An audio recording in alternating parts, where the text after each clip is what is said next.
Le péché tourne autour de la nudité. Souvenez-vous de ce qu'on a pris comme texte de base dans Ecclésiaste chapitre 17, verset 29. Dieu a créé les hommes droits, ils ont cherché beaucoup de détours. On a dit les détours sont des voies qui n'étaient pas prévues dans le plan initiateur de Dieu. Amen. Donc maintenant continuons. Alors, non, c'est pas fini là. Il connut qu'ils étaient nus dans ce verset 7 là. Le verset suivant, le volet suivant dit, et ayant cousu des feuilles de figuier, ils s'en firent des ceintures. Le premier string a été fait dans le jardin. C'est ce qu'on vient de dire. Le premier string. Nous y voilà.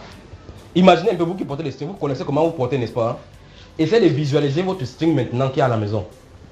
Regardez la couleur verte. Donc vous venez de faire exactement le caleçon que Adam a fait avec sa femme. Vous savez que les feuilles de figuier sont vertes, n'est-ce pas? Vous êtes là comme ça, parmi vous, certains ont porté les strings rouges même. Donc directement, vous êtes coupable devant Dieu en portant cela. Je crois que vous avez vu cette vidéo, vous avez vu là où on a placé les caleçons, non? Je ne sais pas si vous avez vu la vidéo, je ne sais pas par derrière, vous avez vu comment les caleçons ont évolué, non? En fait, si vous lisez Genèse chapitre 32, non, Exode chapitre 32, verset 28, où on parlait des caleçons, on dit que le caleçon devait quitter arrivé ici. Je crois que vous avez vu ça dans le jardin, comment on a commencé. Au fur et à mesure, on faisait quoi? On taillait jusqu'à ce qu'on arrive quelque part. Un tailleur dit que non, ça dérange, dit non, il faut qu'il y ait le frottement. Donc la Bible déclare qu'il fit des ceintures, des feuilles de figuier et ils en mis. Vous savez très bien, on parle de string là, le string. Regarde ta voisine maintenant face à face. Dis ma soeur, l'heure est grave. Jetons les strings. Souvenez-vous, je vous ai dit dès le départ que vous m'aimez, vous avez dit oui, non? La Bible déclare que Dieu a créé les hommes droits, ils ont cherché quoi? Les détours. Dis parmi les détours, il y a les strings. Ok, maintenant continuons. Donc le premier string a été fait par Adam et par Ève. Le premier string, voilà ça. En fait, imaginez comme vous pouvez imaginer. Il a fait le string, la feuille de figuier. Vous connaissez ce que les feuilles de figuier. Vous savez ce que ça fait, non? En fait, la seule longueur la plus grande, c'est que ça soit comme le string.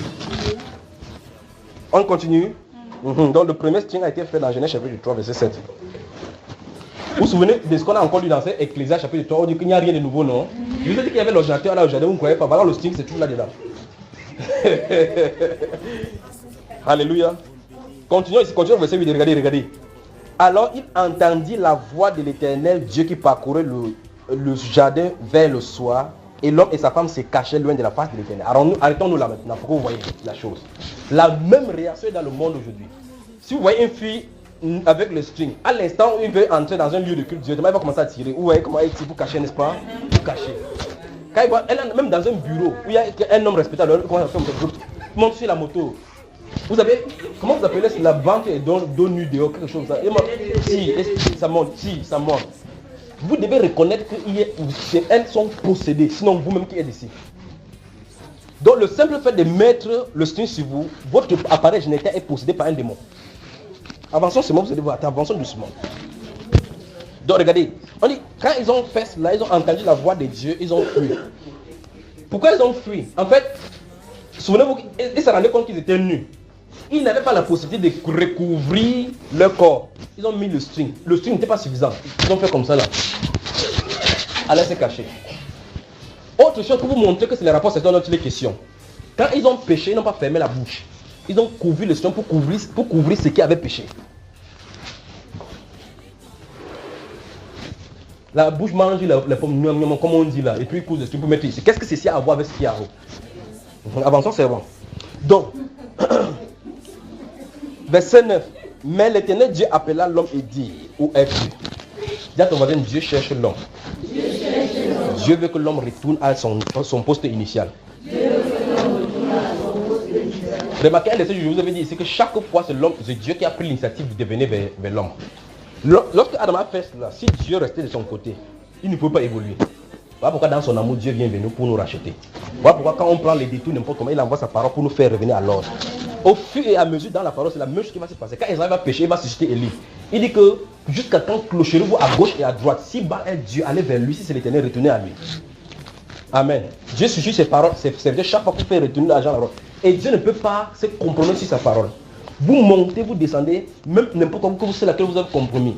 Tant que vous ne retournez pas sur cette parole-là, vous n'entrez pas. Vous vous souvenez de Matthieu chapitre 7, verset 13, où il a dit clairement Il dit que l'âge est spacieux et la voie qui mène à la perdition, n'est-ce pas? Il dit beaucoup ils vont. Si tu te trouves dans le groupe, si tu vois dans le monde, les gens portent le signe, tu es dans le groupe là directement. Parce que la Bible déclare clairement que le monde aimerait ce qu'il y a à lui. C'est ça qu'on fait la publicité dans, à Hawaï, les plages de Californie. Ouh, on prend le bon temps. Bon temps, ne vous inquiétez pas. Il y aura vraiment le bon temps en enfer avec le string. Donc, on avance là-dedans. Il dit, oh mes soeurs, dis à ton voisin encore, qu'est-ce que tu fais avec tes strings?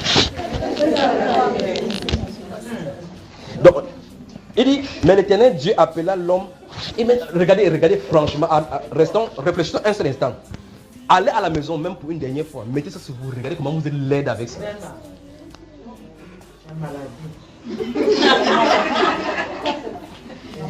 Vous allez rire, c'est un sujet à en pleurer. C'est quand même curieux avec l'audition. Je dis qu'on dénonce des péchés, j'arrive plutôt. Je dis que je ne comprends pas que quelqu'un puisse avoir quelque chose comme ça avec lui et regarde sa nudité. Mais c'est quand même curieux. Quelqu'un a même une grosse face comme ça, comme la mamie, il met le string au milieu. Après il cherche même le string, il ne voit pas. Dis à ta voisine, qu'est-ce qui ne va pas avec nous les femmes là? Avançons. Mais l'Éternel Dieu appela l'homme, s'il vous plaît pas de bavardage. Mais l'Éternel Dieu appela l'homme et lui dit, où es-tu? Remarquez très bien, Dieu connaît que l'homme a péché. Dieu connaît que l'homme a péché. Il connaît que l'homme devait pécher. Où es-tu? Je vais dire directement, qu'as-tu fait? Pourquoi as-tu quitté la voie? Pourquoi n'as-tu pas tenu ferme? La parole t'a été donnée, la voie t'a été donnée sur laquelle tu devais rester. Pourquoi tu t'es détourné? Dieu a créé les hommes droits, ils ont pris beaucoup de lui. Où es-tu? Qu'est-ce qu'as-tu fait? Quelle voie tu es en train de marcher où là? Est-ce que tu es sur la voie? Alléluia. Maintenant écoutez bien. Il répondit, j'ai entendu ta voix. Donc, il a entendu la parole de Dieu prêcher dans le jardin et j'ai eu peur. Toute personne qui vit dans le péché a automatiquement cette semence en lui, la peur. Parce que directement, le péché là indique directement un châtiment. Alors maintenant, si tu ne vis pas dans le péché, automatiquement il y a la conscience tranquille. Si notre conscience nous culpabilise, Dieu est plus grand que notre conscience.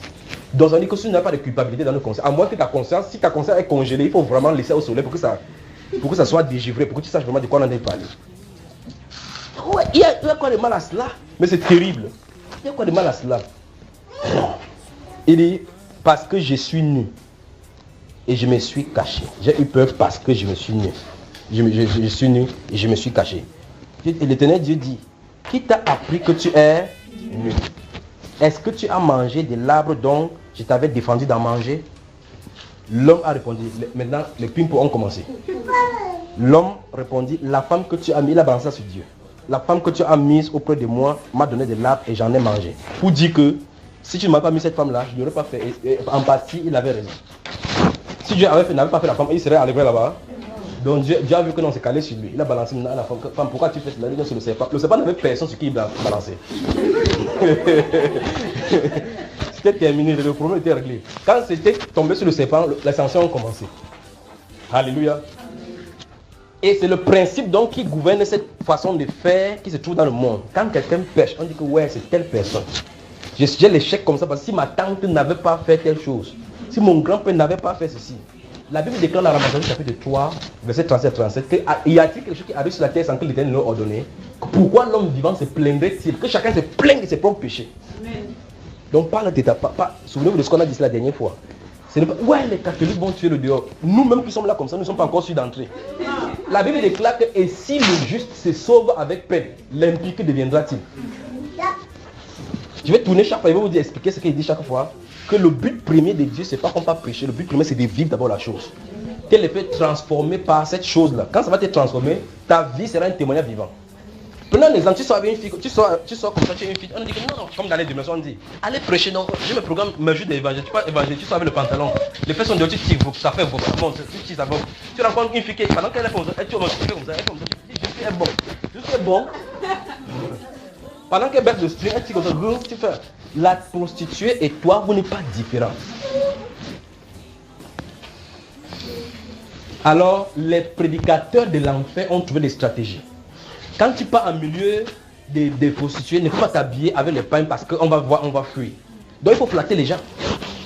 Donc il faut t'habiller vraiment comme eux au milieu, en citant l'apôtre Paul. Que non, avec les sages, j'ai été comme sage. Avec les grecs, j'ai fait comme grec. J'ai dit à prospect que continue. Avec les bandits, tu voles pour les enregistrer à crédit. Il dit non, pas comme ça. Il dit avance donc.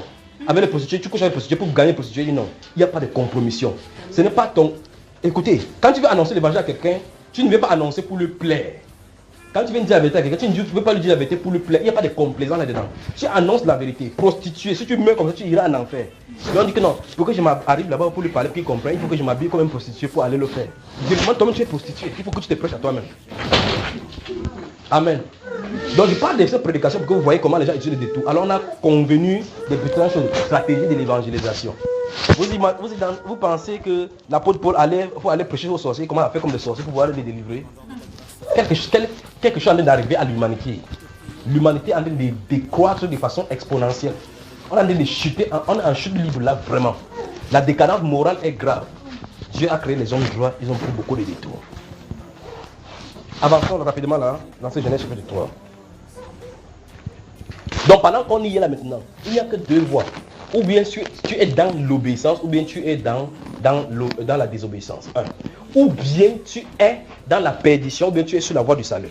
Ou bien tu es en train de suivre Dieu, là où nous sommes dans cette statue, ou bien tu es en train de suivre Satan. Il n'y a pas deux mesures. Ou bien tu es dans la grande voie qui va aller en enfer, ou bien tu es dans la petite voie étroite et rétrécie.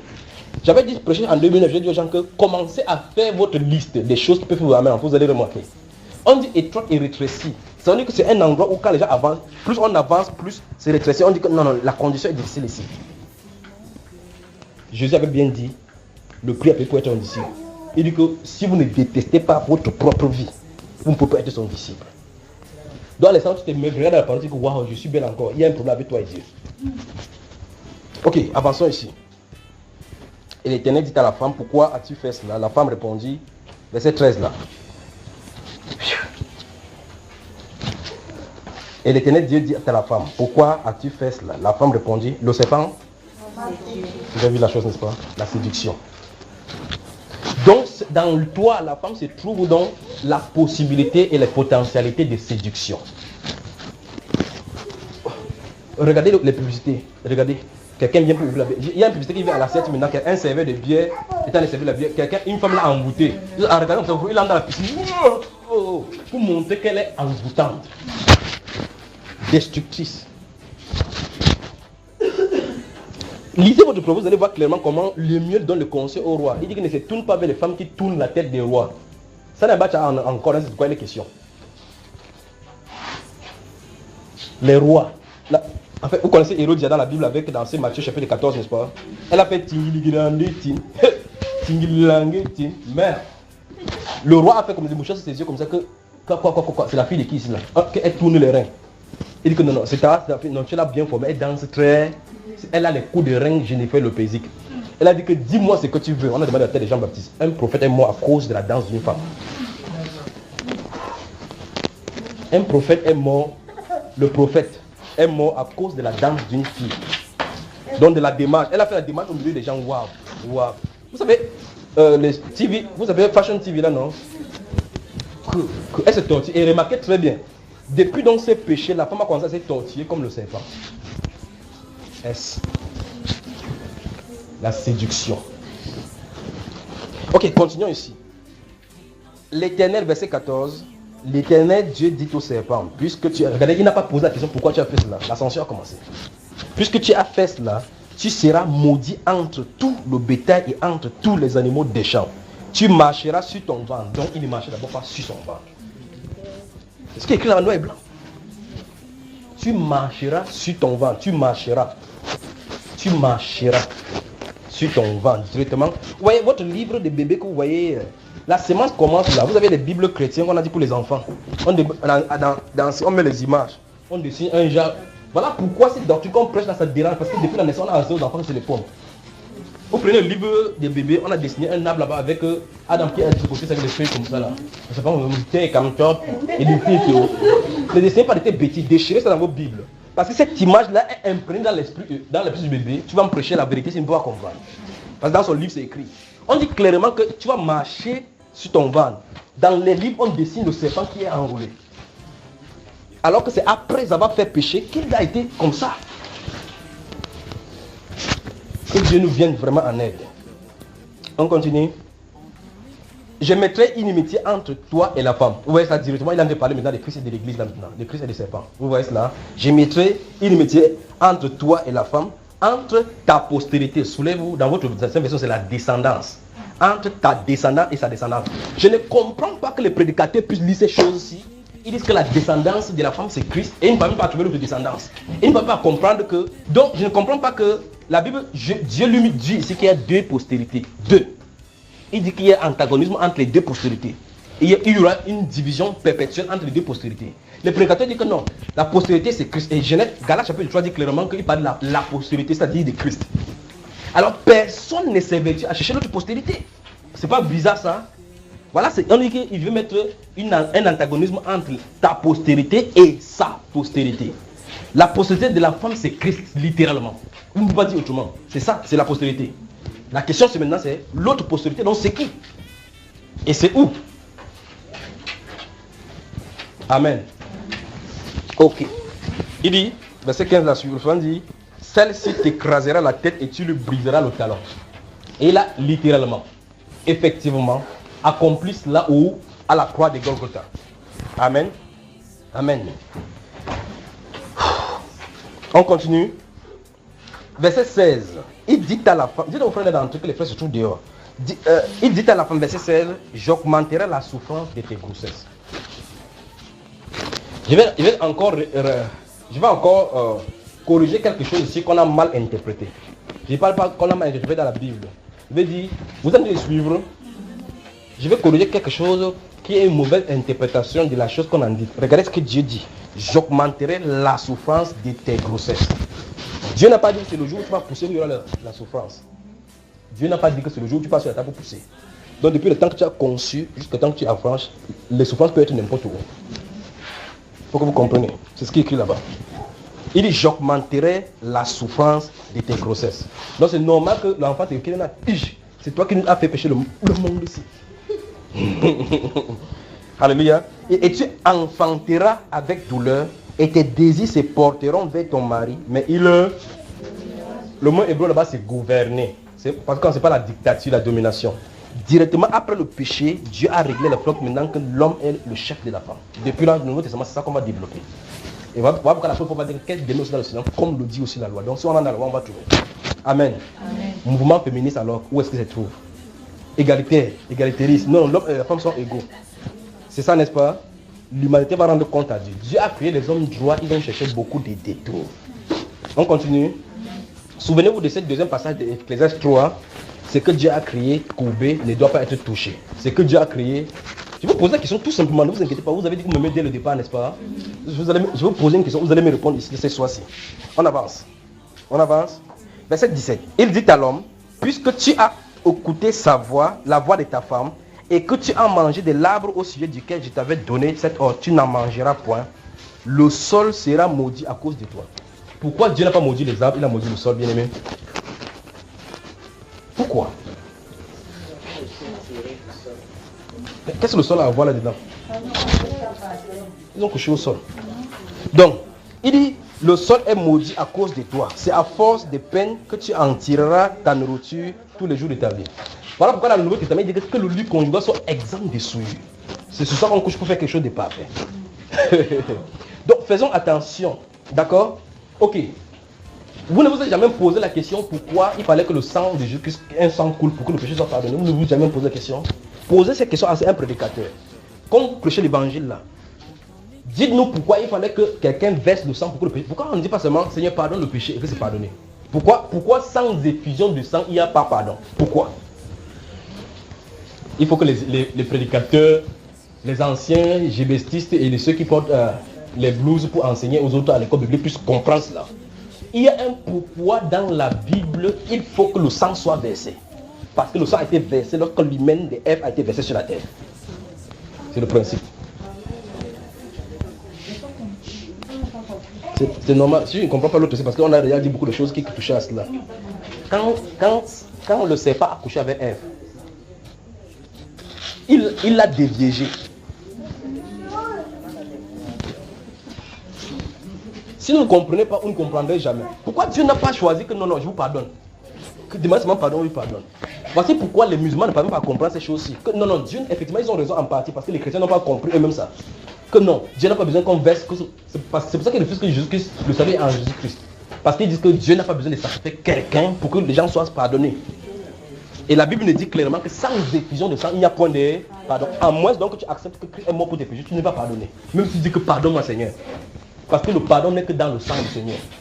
Le pardon n'est qu'à Golgotha. Alors maintenant, pourquoi donc Dieu va demander qu'on tue quelqu'un? Remarquez, en fait, on va voir ça maintenant tout à l'heure. Regardez.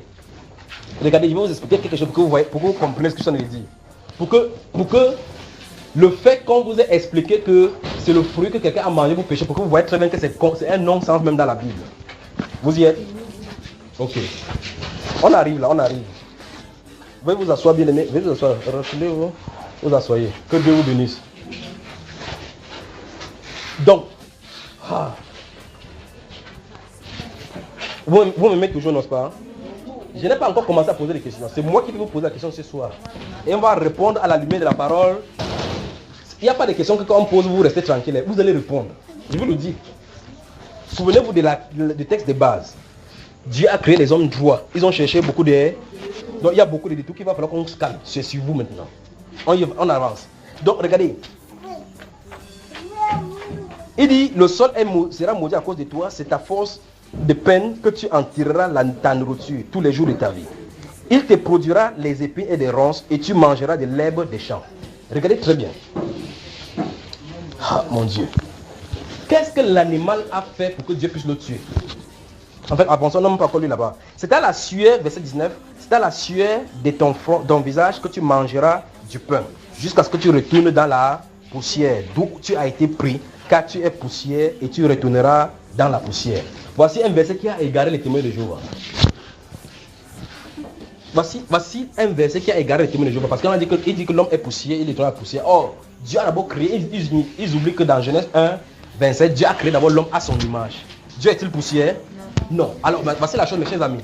Voici donc pourquoi il fallait... Oh mon Dieu, il y a tellement de bougements là-bas. Voici pourquoi il fallait que Dieu lui-même vienne dans une chair humaine. Écoutez bien.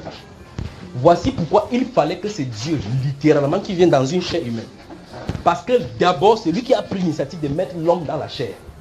Quand il a créé l'homme esprit, l'homme était esprit, il n'avait pas de péché, il ne pouvait pas pécher. L'homme est tombé dans le péché lorsqu'il a été mis dans la chair. Les témoins de Jéhovah ne connaissent pas, ils ne veulent pas admettre que l'homme qu'on voit là, l'être humain, est constitué de la chair et de l'esprit. Et puis il y a une âme à l'intérieur qui a les émotions, qui peut sentir des choses, des douleurs et autres. Vous comprenez? Parce qu'on a dit que tu es poussière, je suis dans la poussière.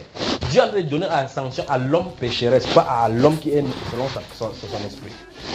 Voilà pourquoi donc le Seigneur Dieu des armées est entré dans une chair humaine appelée Jésus pour rétablir ce que l'homme Adam, le premier Adam, avait fait dans la chair, afin de retourner l'homme sur le plan spirituel.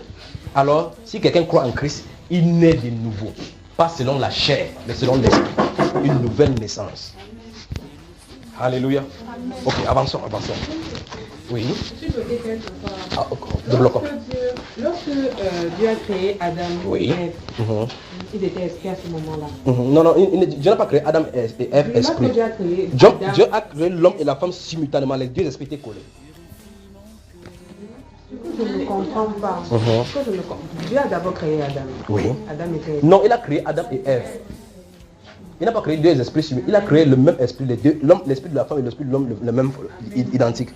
C'est juste après qu'il a endormi Adam et fait sortir. Il a alors fait la chirurgie donc, pour enlever l'esprit de Ève sur l'esprit de Adam.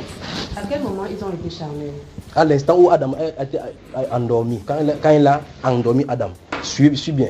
Dans Genèse chapitre 1, Dieu fit l'homme à son image. Après on dit maintenant l'éternel Dieu forma de la poussière maintenant l'homme. Le premier que Dieu a fait à son image, c'est l'esprit. Quand il a formé l'homme, c'est quand il a fait la terre pour faire que l'homme esprit entre dans le cœur. Il souffla dans ses narines et l'homme devint un homme vivant. Voilà l'homme spirituel qui s'est joint à la chair pour devenir maintenant ce que nous sommes maintenant. D'accord, ma soeur? Merci. Voilà pourquoi l'homme a un taux mini de... Vous appelez l'ostrostérone. Qu'est-ce que vous appelez? La femme a un peu de progestérone. Voilà pourquoi. Parce que vous montez, vous descendez, on est liés. L'homme n'est pas sans la femme et la femme n'est pas sans l'homme. Voilà pourquoi. On avance là? Ok. Donc, verset 19, verset 20. Adam donna à sa femme le nom d'Ève, car elle a été la mère de tous les vivants. Si vous ne comprenez pas ce que Dieu nous dit, ça n'a pas de sens. C'est de dire maintenant que la sœur Myriam est une femme. Ça a un sens? Quel renseignement de nouveau ils sont de lui donner? C'est une femme, non? Si il dit que toutes les femmes qui ont les seins sont des femmes, alors ceux qui n'ont pas de femmes, des seins ne sont pas des femmes, c'est un non-sens. Dieu veut montrer quelque chose en cause pour donner les révélations au fur et à mesure de ce qui s'est passé. On dit que Adam a donné à à sa femme le nom d'Ève parce qu'elle était la mère de toute l'humanité. Parce qu'elle avait. C'est normal, donc je vais dire ceci. C'est normal que s'il y a un homme et une femme dès le départ comme échantillon, tout le reste soit venu d'eux. Donc on n'a plus besoin de préciser que c'est elle qui est la mère de l'humanité. Dans ce cas, pourquoi on dit elle est la mère de toute l'humanité, on ne dit rien par rapport à l'homme. Donc indirectement, on dit que tous les hommes sont issus de la femme, mais pas de l'homme nécessairement.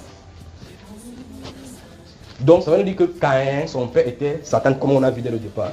Autrement, il y a un rapport sexuel entre le serpent. Souvenez-vous, je ne dis jamais le diable. Le diable ne peut pas avoir un rapport sexuel. J'ai dit c'est le serpent, c'est ce que la Bible dit. Citez ce que la Bible dit. Donc il y a un rapport sexuel entre le serpent et Ève. Et Ève a donc porté les deux lignées donc, pour enfanter tout ce qu'on voit dans l'humanité aujourd'hui. Voilà pourquoi on l'appelle la mère de toute l'humanité, pas Adam. Adam n'est pas appelé le père de toute l'humanité dans la Bible. Pourtant, normalement, c'est lui qui devait être le père de toute l'humanité, puisque tous les semences viennent de lui, doivent automatiquement venir de lui pour engendrer. Donc, continuons ici au verset 21. Ok, regardez. L'Éternel Dieu fit, maintenant, nous y voilà maintenant, regardez. L'Éternel Dieu fit à Adam et à sa femme, quoi? Des habits de peau. Des habits de peau. Lisez la suite. Donc, regardez, en fait, vous avez la version, je ne sais pas si quelqu'un a une autre version là-bas. Littéralement, si vous lisez la version Shuraki, ou bien la version crampon, l'abbé crampon, c'est écrit, l'Éternel Dieu fit des tuniques pour couvrir l'homme et la femme. Ou bien, en hébreu, le mot hébreu qui est écrit là-bas, on a écrit, dans votre livre second, pour habit, c'est ketonet, c'est-à-dire que ça veut dire clairement manteau. Ah, arrêtons là-bas, c'est ici qu'on va s'arrêter, on va commencer. L'homme a fait quoi quand il a péché? L'homme a cousu quoi? Ne blaguez pas maintenant. Je vous ai dit que je vais vous poser des questions, vous allez me répondre. Laisse-moi l'esprit figurer. Appelons le nom moderne. L'homme a fait cousu quoi pour se couvrir? Le string. Dieu lui a cousu quoi? Un manteau. Quelle est la différence? En fait, si vous regardez dans la définition hébraïque de ketonet, ketonet veut dire longue tunique qui quitte du plus haut en couvrant le bas. Donc directement, on va commencer à regarder les choses ici. Dieu, lui, vous vous souvenez que je vous ai dit dès le départ qu'il y a un principe de perpétualité dans l'œuvre de Dieu ici, n'est-ce pas? Prenez un exemple que vous comprenez. Il n'a pas cousu cela. Il y avait le bananier, non? Il y avait le plantain là, n'est-ce pas? Qui ont les larges feuilles. Dieu n'est pas allé comme l'homme pour dire que non, les figuiers sont petits. Prenons plutôt les feuilles des figuiers, des bananes pour faire le vêtement. Dieu a donné exactement la solution. Et cette solution, dès le départ, souvenez-vous de ce que je dis. Si quelqu'un pêche par fornication, Dieu frappe d'une certaine façon, c'est la même façon qu'il va frapper tous les fornicateurs de tous les temps. Comme l'homme a péché directement, il a tué un animal. Dieu signifie dans cet acte-là que sans effusion de sang, il n'y a pas de pardon de péché. Ça ne peut pas changer. Son premier geste sera démontré au fur et à mesure dans la Bible jusqu'à arriver à la perfection qu'il faut que l'homme parfait puisse mourir. Où est la chose maintenant? Je suis en train de parler de la perpétualité là maintenant, des actes de Dieu et de Satan. Je vais vous montrer cela au travers des Écritures. Donc, deux choses. Dieu choisit un animal. Regardez très bien que toute la création était parfaite. En dehors du fait que l'homme a introduit le péché. C'est l'homme qui a introduit le péché, n'est-ce pas? L'animal qui était super pendant que l'homme faisait n'avait pas péché. Donc, l'animal que Dieu a pris pour sacrifier était innocent. L'animal que le Seigneur Dieu des armées a sacrifié pour coudre les habits à la femme et à l'homme était innocent. Dieu dans cet acte signifie que c'est un innocent seulement qui peut porter le péché. On est d'accord ici là-dessus, n'est-ce pas? Ok. Il a fallu que cette innocence, cette personne qui est innocente soit absente pour que le péché soit couvert. C'est-à-dire que la personne meure. On est d'accord? Dieu veut dire clairement dans cet acte que le salaire du péché, c'est la mort. Amen. Dans cet acte que Dieu fait, c'est Dieu qui a pris, tuer un innocent pour faire que l'humanité soit couverte, que l'homme et la femme soient couverts. Il indique clairement ce que Ésaïe chapitre 53 verset 10 le dit. Il a plu à l'Éternel de briser son fils par la souffrance. Donc c'est Dieu qui a frappé. On dit parmi ceux de sa génération, qui a reconnu que c'est le bras de l'Éternel et que cela venait de lui. Donc Dieu a aimé son fils, il a brisé comme il avait brisé cet innocent là-bas dans le jardin pour que l'humanité soit rachetée. Dieu a tant aimé le monde qu'il a donné son fils unique, afin que quiconque croit lui ne périsse point. Je dois nous montrer clairement que ce que Dieu a fait dès le départ, c'est ça qui va faire être par la suite. Dans les Lévitique, vous allez voir comment telle personne pêche va amener un brebis, on va pour montrer clairement que Dieu est en train de mettre, au fur et à mesure, il est en train de mettre les révélations sur la chose qu'il a dit dès le départ. C'est le principe de perpétualité des œuvres de Dieu. Amen. Alors maintenant, remarquez très bien, pour montrer clairement que les prophètes de Dieu comprenaient cela. La prochaine fois, nous sommes au chapitre 3, là, verset 21. Il a sacrifié les animaux, un animal, pour pouvoir faire les habits. Au chapitre 4, quand il y aura les offrandes, c'est exactement ce que Abel le prophète va faire. Il va sacrifier un animal, le premier-né. Jésus qui était le premier-né qu'il fallait sacrifier. Donc, au fur et à mesure, on va commencer à voir que pour le péché, il va falloir verser du sang. Job va dire qu'il va faire des sacrifices pour verser du sang, pour couvrir ses enfants, parce que ses enfants pourraient hériter l'éternel de temps en temps. Vous voyez cela? Donc, il y a un sacrifice d'ailleurs qu'il faut pour le péché. Et Dieu dit, dans Hébreux chapitre 7 et chapitre 8, que les sangs des animaux ne pouvaient pas ôter le péché. Mais jusqu'à apparaître à la fin des temps, pour ôter une fois pour toutes le péché de l'humanité. En fait, dans Jean chapitre 2, Jean-Baptiste a dit de lui que voici l'agneau de Dieu qui ôte le péché du monde. Ce que Jean-Baptiste présentait là-bas, c'est ce que Dieu a présenté dans le jardin, que voici l'agneau de Dieu qui doit ôter le péché. Dieu veut dire ceci: tant que quelqu'un n'est pas mort, tu es né. Tant que tes péchés ne sont pas plongés dans la mort, tu es littéralement nu au-devant de lui. Parce que quand l'animal est mort, l'homme pouvait être couvert. On est d'accord là-dessus? Ok. Donc, j'espère que vous avez vu, j'ai parlé de l'innocence que Dieu a montré dans cette image. On a vu ça, n'est-ce pas? On a vu le sang que Dieu a montré dans cette image, n'est-ce pas? On a vu le fait que c'est Dieu lui-même qui le fait dans cette image, n'est-ce pas? On a vu le fait que prophétiquement, ça montre qu'un innocent va venir mourir à la place afin que l'humanité soit rachetée. On a vu ça, n'est-ce pas? Voici donc la chose maintenant qui nous concerne là maintenant. Dieu a fait l'habit pour couvrir toutes les personnes. On est d'accord là-dessus, n'est-ce pas? Donc, depuis que le péché a eu lieu, Dieu sait maintenant que l'homme, ses yeux sont ouverts pour regarder la séduction qui est sur la femme. Alors, il faut qu'on se couvre. Et il a donné le modèle dans les vêtements. Donc, c'est pour ça qu'il veut avec la main. C'est là où on va aller. Dis encore à ton voisin, Dieu a créé les hommes droits. Ils ont cherché beaucoup de détours. Alors, la question que je pose là maintenant entre vous et moi, Dieu a-t-il donné le modèle de l'habit? Ah. Du haut jusqu'en bas. Dieu a-t-il donné? Comme il a donné là, il ne peut plus changer. Comme il a immolé l'animal, c'est ça qu'il a présenté au fur et à mesure dans les Écritures jusqu'à ce qu'à la fin il a présenté. Vous y êtes, n'est-ce pas? Je vais vous poser encore des questions. Je vous pose des questions maintenant, vous êtes d'accord? Comment Adam savait que Ève qui était devant lui était une femme? Il a vu? Ok. Y a-t-il un signe distinctif que la femme doit avoir sur elle pour qu'on sache qu'elle est femme? C'est vous qui mettez votre mamelle? C'est vous qui mettez? Je repose la question. Y a-t-il un signe distinctif que la femme doit mettre sur elle par elle-même pour qu'on puisse savoir qu'elle est femme? D'où viennent les boucles d'oreilles? Dis à ton voisin encore, Dieu a créé les hommes droits, mais ils ont cherché beaucoup de détours. On arrive doucement, d'accord? On va entrer dans la Bible, ne vous inquiétez pas. Je vous ai dit dès le départ que vous m'aimez, vous avez dit oui, non? Avançons. Répondez-moi donc à la question. D'où vient-il que l'humanité a commencé à se percer les oreilles alors que Dieu n'a percé nulle part les oreilles de Ève?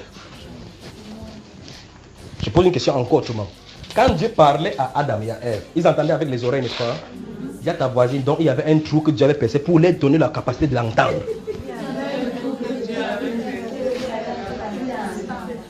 Dis encore à ton voisin. Non, écoutez maintenant. Quand ils mangeaient, ils étaient rassasiés. Dis à ton voisin, quand ils mangeaient, ils étaient rassasiés. Pour déféquer, Dieu a créé un trou pour ça. Si Adam voulait connaître Ève, Dieu a prévu un trou pour ça.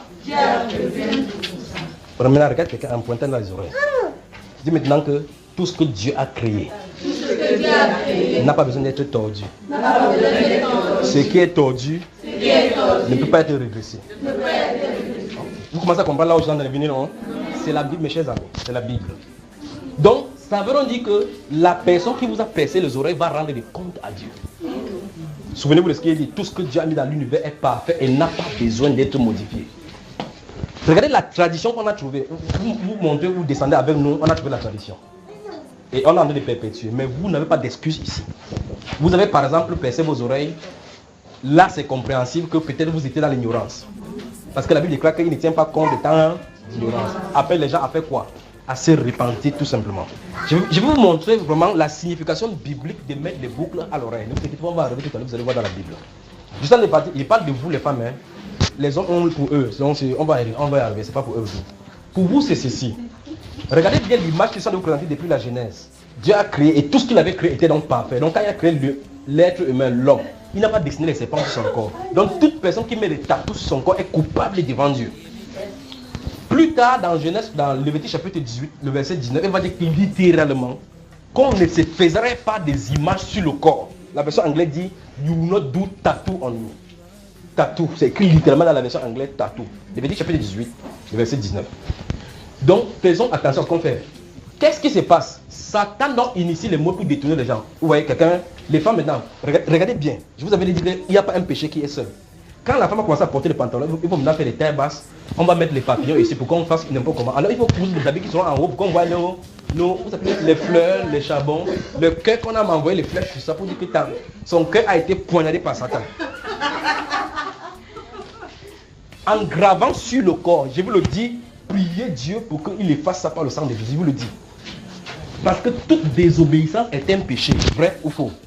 Dieu a donc littéralement dit qu'on ne doit pas modifier quoi que ce soit sur le corps. Écrit sur le corps. On est d'accord? Ok. Dieu a dit littéralement dans la Bible que les seules personnes qu'on pouvait percer les oreilles devaient être les esclaves. Vous êtes esclaves? Pointe encore quelqu'un. Pointe quelqu'un. Pointe quelqu'un. Il y a des ceux qui ne veulent plus parler islam. Ils ont dit que non, tu exagères. Demande à quelqu'un que tu es esclave. Dis encore, la réponse est manifestement oui, parce que tu as percé les oreilles. Si vous lisez votre Bible, dans le livre d'Exode chapitre 25, et Lévitique chapitre 25, où on parlait de l'année des jubilés, où on devait proclamer la liberté, la Bible déclare clairement que si on proclame la liberté au 7e sabbat, si on proclame la liberté dans les années sabbatiques, souvenez-vous qu'il y avait 49 ans, après 49 ans, l'année des cinquantaines, c'était cinquantaine, Pentecôte veut dire cinquantaine, c'est-à-dire qu'on a 25 ans. Alors maintenant, à la 5 ans, on proclamait la liberté. Voilà pourquoi, à la Pentecôte, le Saint-Esprit est venu pour donner la liberté à tous ceux qui étaient sous le péché. Donc maintenant, quand on proclame donc cette liberté, dans l'image prophétique qui est dans le livre de Genèse, dans les fêtes juives, Dieu avait prévu que c'est possible qu'on dise à cette sœur que tu es libre, dit que je n'ai pas été habitué. Vous suivez ça? Alors Dieu avait prévu donc que si cette sœur-ci ne veut pas sortir, on lui perce les oreilles sur le poteau de la porte, on lui met les boucles pour signifier que jamais elle ne sera plus libre. Autrement dit, Dieu signifie que quand la proclamation du Saint-Esprit est venue pour libérer les gens du péché, si quelqu'un refuse cela, il n'y a plus de pardon. C'est le blasphème contre le Saint-Esprit. Donc vos oreilles que vous percez est un type de blasphème contre le Saint-Esprit. C'est grave seulement, c'est grave. Il dit les oreilles, l'autre encore percé le nez. En fait, on peut le voir dans la Bible. Ça n'a pas commencé aujourd'hui. Ça a circulé autour de la nuit des temps. On va toucher le bague de Marie, ne vous inquiétez pas, on est en train d'arriver. Dieu a créé, l'autre a mis maintenant cette équité. Vous savez quand il y a des tuyaux de chauffement, il y a des bâtiments qui ont deux valves derrière, n'est-ce pas? Il y a des bâtiments qui ont une valve. Les bâtiments qui ont une valve, quoi, vous appelez tuyaux d'échappement, on peut modifier pour mettre deux valves selon le montant qu'on a de mettre. Dieu a mis deux cheminées à l'être humain pour montrer directement que quand vous respirez, expirez les mauvaises cheminées là de ce côté, si quelqu'un apprend pour percer encore une troisième ici, vous mettez le boucle là-dessus. Dieu aide de telles choses. La façon que Dieu a même fait le nez de quelqu'un vers le bas montre clairement qu'il ne doit pas fumer. Parce que les cheminées sont pointées vers le haut. Dieu a pointé les cheminées vers le bas pour montrer que la fumée n'a pas besoin de sortir de là-bas. Donc Dieu a régularisé tout le corps pour vous montrer clairement qu'il n'y a rien à modifier. N'est-ce pas, dans les maisons, il y a les cheminées sont en haut. On a pointé les cheminées en bas. Voilà. Allez voir là où on vend le porc. Les cheminées sont en haut. Dis à ton voisin, ton nez n'est pas en haut. Ton nez n'est pas en haut. Voilà. Si ton nez était en haut, ça veut dire que Dieu avait prévu que les fumées seront expulsées vers le haut. Alléluia. Donc, tout ce que le Créateur a mis dans l'univers donc, est effectivement parfait et n'a pas besoin d'être modifié. Tout ce que le Créateur a mis dans l'univers n'a pas besoin d'être modifié par quiconque. Dis à ton voisin, y compris toi. Voilà pourquoi quand Adam est venu avec la nature des strings, Dieu a changé directement que non, ce n'est pas le string. Il faut cacher effectivement toute ta nudité. Ce n'est pas seulement le corps qui est le problème, tout le corps est là-bas. En fait, et vous les femmes, vous devez connaître qu'il y a des parties sensuelles sur vous. Vous l'admettez, oui ou non, c'est ce qui est écrit. La propriété des séductions ne se trouve pas chez l'homme, c'est chez la femme. La propriété des séductions se trouve chez vous. Si vous êtes brune, vous êtes encore une arme de destruction massive entre les mains de Satan. Vous êtes belle encore, c'est grave, c'est une dynamite. Donc faites vraiment, vraiment attention. Alors la question qu'il veut poser maintenant, d'après Matthieu chapitre 5, Marc chapitre 9, versets 41 à 44, Jésus a dit, si quelqu'un scandalisait un seul petit qui croit à moi, il aurait fallu mieux pour lui qu'il ne naquit pas. Après il m'a dit quoi? Si ton œil est pour toi une occasion de chute, c'est vrai qu'il faut crever. Dans 1 Timothée chapitre 2 verset 8, avant de toucher le boucle d'oreille et l'habillement de la femme, il dit, je veux que les hommes prient en quelques lieux en élevant les mains et les pensées pures. Pourquoi le Saint-Esprit dit, et directement il dit que je veux aussi que les femmes habillées d'une manière décente, ne c'est pas ni les tresses ni les ceci, ainsi de suite. Parce que si tu es mal habillé, regardez dans les assemblées, on dit Alléluia, une femme se soulève comme ça, on voit le nombril ici. Le frère est déconcentré. Quand il ferme les yeux maintenant, le nombril, il a des voix toujours la même chose. Il dit que les frères ne doivent pas avoir de mauvaises pensées. Vous maintenant qui êtes devant moi, si vous êtes mal habillé, les gens ont de mauvaises pensées, vous êtes coupable devant Dieu d'avoir fait tomber un enfant pour qui il est mort. Voici pourquoi je voulais vous parler de l'habillement. Dans le livre de 2 Pierre au chapitre 3, il dit, bien que vous savez toutes ces choses, j'ai un devoir, tant que je suis dans cette temps, de vous les rappeler. Parce que vous connaissez quel jour on a des vies. Donc, on doit vous rappeler, aller en profondeur. Savez-on dit ceci, mes chers amis, d'après Genèse, chapitre 3, verset 21, que nous avons lu là. Savez-on dit que le standard de l'habillement doit être donné par Dieu, pas par un homme, pas par une congrégation, pas par une institution, pas par une culture, mais par Dieu. On est d'accord aussi là, n'est-ce pas? C'est Dieu qui a indiqué comment l'humanité devait être pardonnée. On est d'accord? C'est le standard de sa parole qui a montré qu'il fallait que l'homme paye que le sacrifice soit versé par le sang pour que l'homme soit pardonné. On est d'accord là, n'est-ce pas? Donc c'est Dieu, dis à ta voisine, c'est Dieu qui montre le standard. C'est grave ici là maintenant. Donc, c'est Dieu qui montre, mes soeurs, écoutez-moi. C'est Dieu, l'Éternel des armées, qui doit montrer le standard de l'habillement. C'est Dieu qui va montrer le standard, comment l'homme doit être sauvé. Ce n'est pas un pasteur qui va indiquer comment il faut être sauvé. S'il y a une louange, c'est Dieu qui va montrer le standard de la louange. S'il y a quelque chose qu'on doit faire n'importe quoi pour Dieu, Dieu a régularisé dans sa parole. Et d'après la loi de la perpétuité, c'est-à-dire que reproduire une même chose qu'on a montré en image dès le départ, Dieu nous a montré ici là que le fait qu'il ait versé le sang ne peut pas changer jusqu'à ce que l'accomplissement ait lieu. Et l'accomplissement a eu lieu en Jésus-Christ. Le deuxième acte, c'est que Dieu a cousu des robes, des tuniques, kétonet en hébreu. Kétonet en hébreu, c'est-à-dire que des longues chemises qui allant du haut jusqu'en bas. Ça veut dire que Dieu a montré qu'il faut que... Ah mais, je vous pose une question. Combien de personnes y a-t-il dans le jardin? Combien de personnes y a-t-il dans le jardin? Comment se fait-il qu'entre l'homme et la femme, Dieu, même dans le foyer, Dieu dit qu'il faut que ça s'habille bien? Ils étaient deux. Maintenant, voilà l'humanité. Regardez seulement votre Hollywood à la télévision. Regardez. Les femmes balancent les seins et les fesses à qui veut aller en enfer. Dieu est dans le jardin en esprit. L'homme et la femme sont là. L'homme et la femme. Dieu les couvre et la femme et l'homme. Pour dire que cachez-vous. Satan dit que exposez. Regardez très bien comment vous causez votre habit. On coupe ici là pour que ça sort ici là comme le couscous. Quand il fait comme ça, vous voyez comment ça fait brr brr brr brr là. Vous voyez cela, n'est-ce pas? Le frère fait comme ça, il fait le mouchoir comme ça. Il ne peut pas faire autrement. Les zones de séduction, c'est exactement ce que Satan expose. On court les habits, on coupe un peu. Vous voyez comment quelqu'un a un tissu.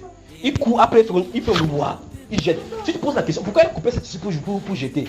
Après il fait un tatouage là-bas au niveau de nombril que touche-moi bébé, touche-moi bébé. L'autre pas coudre sa robe, ça couvre bien. Elle prend elle-même encore le ciseau, elle dit, ou bien on dit là-bas, je te fends ça d'ici jusqu'ici. Dis-moi ta copine, qu'est-ce qui ne va vraiment pas chez nous? Comme ça, quand elle marche comme ça, les femmes, on voit les cuisses. Oh, Dieu veut qu'on couvre. Dieu veut qu'on couvre. Donc, le principe immuable de Dieu, d'après sa loi, comme on a vu la Genèse, ça veut dire qu'il attend que l'humanité se couvre véritablement. C'est présenté là-bas dans ce Genèse chapitre 3, verset 21. Le modèle de la Bible, c'est lui qui l'a donné. Tel que c'est donné là, ça ne doit pas changer. Bien qu'en 539, en Perse, on a vu une femme, une renégate porter le pantalon. Ça a infesté. Un de ceux, je vais parler de l'origine des pantalons. Comment ça a circulé? Comment ça a circulé autre courant de la nature. Si vous avez des... Vous pouvez lire, vous donnez... Je vais faire un enseignement écrit sur ça. Il y a un enseignement qui sont préparés audio pour cela.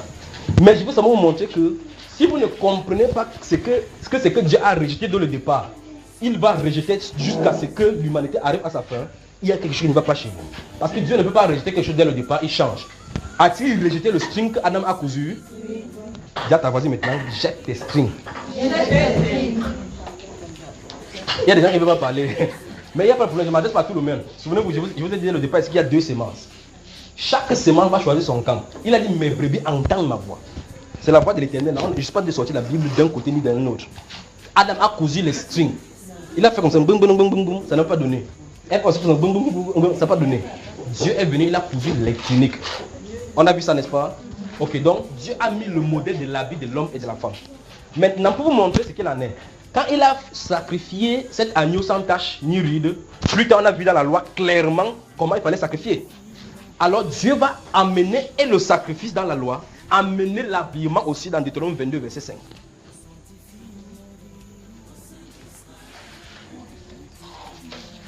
Il dit l'homme ne portera point le vêtement d'homme, des femmes, et une femme ne portera point les vêtements. Dieu a interdit ça depuis le jardin. Ça a continué. Souvenez-vous de ce qu'on a vu dans Ecclésiaste chapitre 7, verset 29.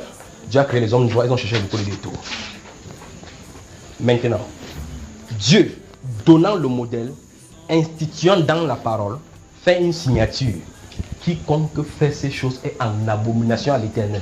Parce que si tu ne portes pas l'habit tel que Dieu en a dit, tu es en train de désobéir pour prendre la position de nudité qu'Adam et Ève avaient eu dès le départ.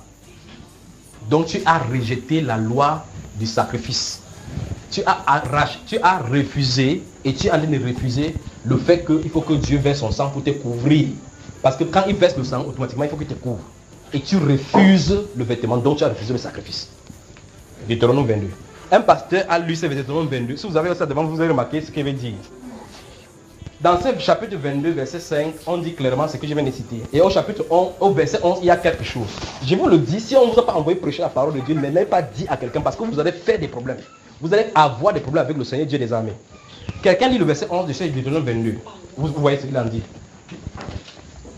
Deutéronome 22, verset 11. Allons-y, 1, 2, 3. Qui lit? Tu ne porteras point un vêtement tissé de divers espèces de fils. Oui. Et de laine et de lin réunis ensemble. Voilà. Vous voyez, quand le pasteur a vu que sa femme était en pantalon et puis ses fesses étaient vraiment bombées, lui aussi il aimait ça parce qu'il avait la séduction, l'esprit de séduction dans son cœur. Non, laisse-le déchirer. Alors qu'est-ce qui s'est passé? Il a dit qu'il faut qu'il cherche vraiment un moyen pour continuer le verset, chapitre 22, verset 5 ici. Il m'a posé la question. Vous voyez, vous ne pouvez pas contredire le Saint-Esprit, vous ne pouvez pas faire dire à la parole ce que la parole ne dit pas. Vous allez mettre les choses en ordre. Alors le verset 11, Dieu veut dire, en fait c'est comme si Dieu dit que tu ne dois pas porter un haut qui est en coton et l'autre qui est en fil de laine par exemple. Il faut que si un est en coton, l'autre, tout l'habit soit en coton. Donc autrement dit, comme on court les habits, on met l'autre en une nature, l'autre ne doit pas être là-bas, d'accord? Voici ce que le pasteur voulait faire pour essayer de dire que, ok, si tu prêches ça, il faut aussi prêcher ceci. Il ne connaissait pas que le Saint-Esprit est infiniment sage. Dans ce verset, la Bible dit clairement ceci. Après, au verset 12, il va parler des franges qu'on devait mettre sur les vêtements. Alors je lui ai dit, mon cher frère, sauf que ici, il n'y a pas de règles strictes pour aller en enfer. Mais pour 22, verset 5, il a dit quiconque fait ces choses est en abomination à l'Éternel. Pour l'autre, il n'a pas précisé. Ça veut dire quoi? Regardez, si vous lisez Apocalypse chapitre 21, verset 8, il dit que mes brebis les lâches, les incrédules, les abominables. Les quoi? Les quoi? Les quoi? Qu'est-ce qu'un abominable? Les gens qui commettent des abominations. Dieu a extampillé, si vous regardez votre Bible, vous allez voir, notez, faites la recherche. Proverbe chapitre 6, verset 16 à 19. Lisez la liste des choses que Dieu a en abomination. Ça ne peut pas changer. En fait, le mot qui est traduit par abomination dans votre Bible, c'est Dieu a en extrême horreur. Donc si une femme porte le pantalon, directement sa destination c'est en enfer. Partout où vous allez voir dans votre Bible, vous allez voir en abomination à l'Éternel, ça n'a pas changé dans son plan. Et ça ne peut pas changer. Il dit quiconque fait ces choses est en abomination. Après le monsieur a commencé à dire que non. Quand il n'a pas vu, il a vu quand je lui ai présenté cela, il a compris que ici c'est grave. Il a dit que c'est pour les juifs. Il dit frère, revenons encore dans ce même verset. Il a dit que tout homme, tous les hommes sont ces juifs. Il a dit non, il dit ça règle le problème. Il a dit tout homme. L'homme ne portera pas. L'homme. Alors, il n'a pas dit l'homme juif. Donc, Dieu veut nous dire ceci. Porter les vêtements d'homme pour une femme, c'est l'atteinte à la souveraineté de Dieu. Parce que Dieu l'a régularisé au-dessus de toute culture. Donc ce verset et ce commandement de Dieu transcendent toutes les époques, toutes les races. Vous vous souvenez, en Écosse, les gens portent les jupes. Quand si vous voyez Paul Biadima à la télévision avec les jupes, quand vous-même vous voyez Paul à la télévision avec les jupes, qu'est-ce que ça vous ensemble? Dans ce cas, pourquoi sa femme porte le pantalon, ça ne nous fait pas bizarre? Je dis, si Paul porte les cabas un jour, vous allez dire que Camerounaise, vous allez dire que le président l'a dénaturé. Pourquoi sa femme porte le pantalon? Vous ne dites rien. Et on dit aux femmes aujourd'hui que c'est à la maison, c'est elle qui porte.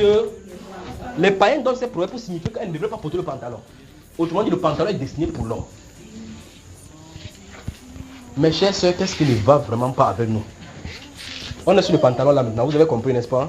Ok. Maintenant, les jambes des femmes étant séduisantes, Dieu s'attend à ce que ça couvre jusqu'aux pieds. C'est-à-dire que le standard, on parle de standard maintenant. Le standard de l'habillement de la femme, dès que vous êtes, c'est que si tu t'assois, tu ne disposes pas un frère qui est au-devant de toi. Sans ambiguïté. Je vais dire quelque chose pour que vous compreniez. Vous tirez, hein? C'est pas ici. Il y a un seul, l'autre essaie de guetter les autres, vous allez tirer, ça fait que c'est grave ici là. Écoutez bien, n'est-ce pas? Voici pourquoi nous sommes ici. La Bible déclare que quand nous nous réunissons, c'est pour nous édifier. D'accord? La Bible dit que nous nous réunissons pour nous édifier. C'est-à-dire que s'il y avait une partie de destruction en nous qu'on construit. Donc bienvenue. Si vous êtes venu pour la première fois, ce n'est pas pour vous blesser. Nous sommes là pour donner ces choses afin qu'on se corrige. Parce que on n'est pas sorti de vente comme ça parfait, jamais. C'est au fur et à mesure que Dieu se révèle à nous qu'on devient au fur et à mesure, on a des corrigés. Ne vous inquiétez pas, il y a droit pour les hommes. Maintenant, ça veut dire que on va prendre comment? Lève un peu sur la chaise, c'est ma soeur. Excuse-moi. Voir. Donc, supposons que il y a un frère qui m'avait dit un jour qu'il y a une soeur qui est venue là-bas, ses seins étaient dehors, ça ne dérange pas. Je lui ai dit que c'est le mensonge. La seule façon que ces seins tu regardes, ça ne te dérange pas, c'est que tu sois castré. Donc, même si, écoutez bien, même si tu as le Saint-Esprit n'importe comment, le Saint-Esprit n'empêche pas que ta chair fasse quelque chose. Jamais. Parce que la chair ne peut pas se soumettre à la loi de Dieu. C'est écrit dans votre Bible. Elle ne peut pas obéir. Donc si je dis que non, voilà pourquoi Dieu dit que fuyez l'immoralité sexuelle, fuyez. La seule façon, la seule âme contre la pornographie, c'est de fuir. Non, on t'amène à, vous appelez délice. On te donne la glace, tu fais et la glace qu'on a donnée à la forme de cœur, tu ne comprends pas qu'elle a été draguée pour t'amener quelque part. En fait, vous savez quand on vous drague. On apporte les biscuits avec, ma soeur est venue de la France, c'est le chocolat blanc, le Mont Blanc. Tu prends il te demande quoi? Il dit non, le gars là est gentil. Dis à ton voisin, le serpent aussi est gentil. Parce qu'il attrape les souris qui dérangent à la maison. Donc, si la chaise est donc comme ça, une soeur s'assoit, une soeur vient s'asseoir, et qu'il y a un flot devant de lui, si elle s'assoit sans mettre un sac pour remarquer comment vous faites. Quand vous vous asseyez dans un milieu, vous savez que vous avez habillé, un temps vous mettez votre petit écharpe par là. Pas vrai? Le geste là vient de vous montrer que vous n'êtes pas conforme à Dieu. Ce que vous venez de faire comme ça montre directement que vous n'êtes pas conforme à Dieu. Parce que normalement vous allez vous dire indirectement que j'aurais dû faire descendre ça plus bas. C'est ce que vous entendez dire. Deuxième chose, d'autres qui n'ont pas sa porte de ça, ils mettent comme ça là. Vous voyez comment les gens marchent en route, quand quelque chose tombe, ils disent viens me reposer, il ne peut pas faire. Il a serré son truc comme si c'était le saucisson. Il ne peut pas se baisser. C'est vraiment que ça doit être tellement ample au-dessus. Toi, de telle sorte que tu peux te baisser sans maudire quelqu'un. C'est exactement ce que les musiciens mondains font à la télévision. Quand ils dansent un peu comment, ouais, un musicien fait comme ça là. Il dit que, regardez à la fesse. C'est la montre à la télévision que je vous maudis. C'est parce que vous voyez la télévision. Il faut vraiment une nette repentance à l'église du Seigneur Jésus. Attends ma soeur. Donc il faut une repentance à l'église du Seigneur. Autrement dit, mes chers soeurs, vous qui êtes ici, je vous aime dans le nom du Seigneur Jésus-Christ. Ça veut dire que sous aucune forme, votre poitrine ne doit être exposée. Sous aucune forme. Si tu portes un habit où, en petit geste, on peut voir tes seins, tu es coupable devant Dieu. Parce que le seul sein, parce que, écoutez bien, l'endroit le plus beau du monde, ce n'est pas la tour Eiffel, c'est les seins de la femme. Si vous exposez ça gratuitement, vous irez en enfer gratuitement. Parce qu'il n'y a pas quoi que ce soit qui donne les mauvaises pensées plus que les seins d'une femme. Voilà pourquoi que la Bible déclare clairement dans votre Bible, dans Proverbe chapitre 5, que sans cesse des saints t'enivre de son amour et de ses charmes. Parce qu'il y a le charme au niveau des saints.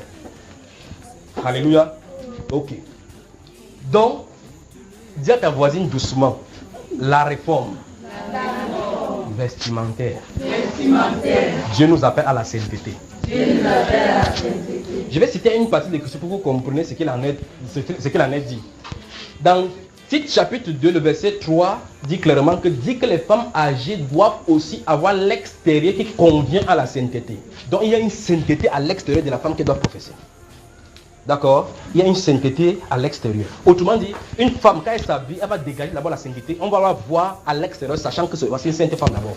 On dit ainsi séparer les saintes femmes autrefois, comme Sarah, qui appelait son mari quoi? Seigneur. Aujourd'hui, maintenant, le mari c'est quoi? Bébé. C'est le bébé. Donc, le mari a quitté le standard de Seigneur. Quand on a dit Seigneur, le Seigneur de guerre, le Seigneur c'est quelqu'un qui dominait, qui montrait sa virilité. Aujourd'hui, c'est le bébé parce qu'il joue le PlayStation avec l'enfant. Le bébé. Donc, faisons attention, la décadence morale. Dieu dit dans sa parole que quoi? Il a créé les hommes droits, les gens ont pris beaucoup de détours. On a pris des chemins qu'il ne fallait pas prendre.